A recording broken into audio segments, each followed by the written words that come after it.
Daddy mummy வீட்டில் இல்ல, தடை போட யாரும் இல்ல, விளையாடு போமா உள்ள வில்லாடா.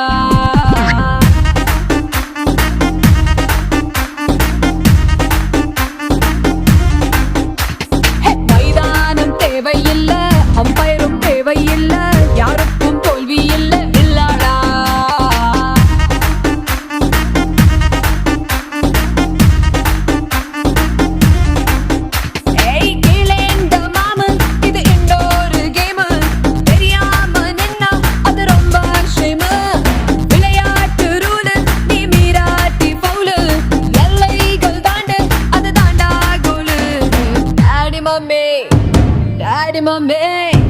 டாடி மம்மி வீட்டில் இல்ல, தடை போட யாரும் இல்ல, விளையாட